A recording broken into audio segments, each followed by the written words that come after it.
Meantime, right now at 6, learning can be a challenge for many students for a lot of different reasons. For students who are hard of hearing, though, those hurdles can be tougher to overcome. Now, a Charlotte family is pushing for CMS to change the way their child who is deaf is taught, saying the current system is too isolating. The state provides extra funding for each student who is deaf in public schools. However, the parents argue those dollars are not going to their child's education the way it's supposed to. That has our Michelle Bowden asking, where's the money?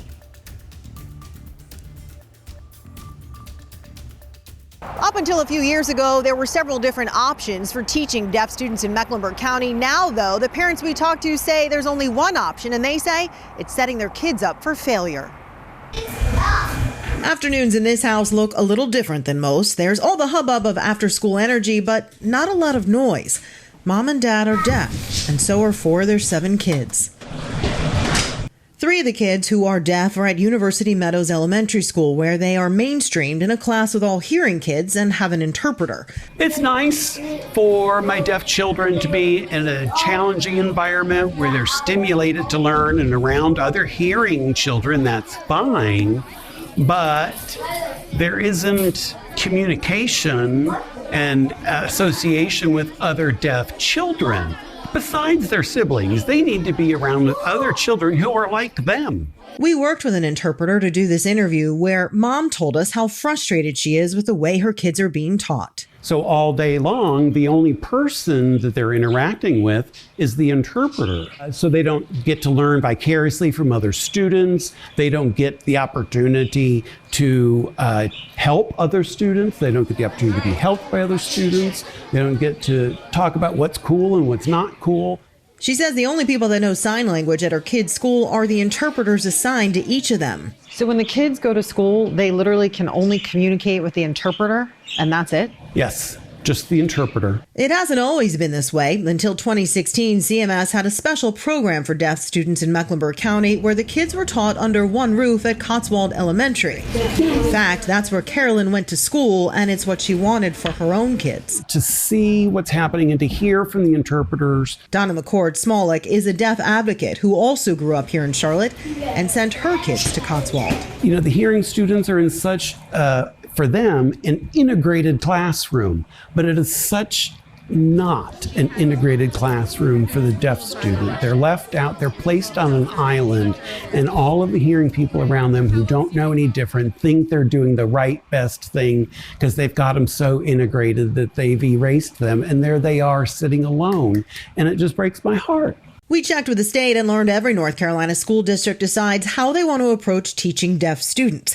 Wake County, the school district most comparable to Mecklenburg, told us most of the students who are hearing impaired in their district attend their home schools with an interpreter if needed.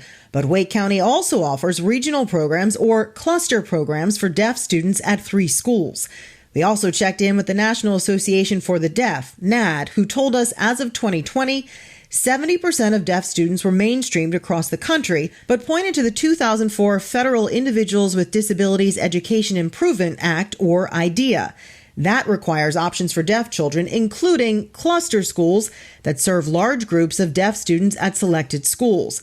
A spokesman for NAD told us, quote, deaf schools are an important placement opportunity mandated by IDEA that can be very beneficial for deaf children in providing education and community. Because right now, all of the deaf children are dispersed, and it is hard for deaf children to be around other deaf children. The state gives each school district an extra $5,600 per deaf student to make sure they have the tools they need.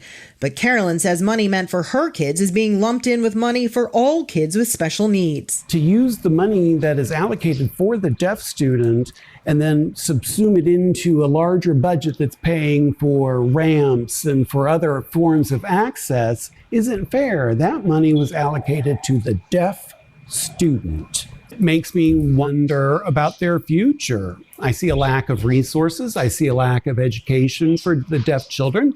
I see them not being set for success. The family we talked to say they're working with several advocates in town, looking into the possibility of bringing a charter school for deaf students here in Mecklenburg County. They tell us right now they're in the exploratory phase.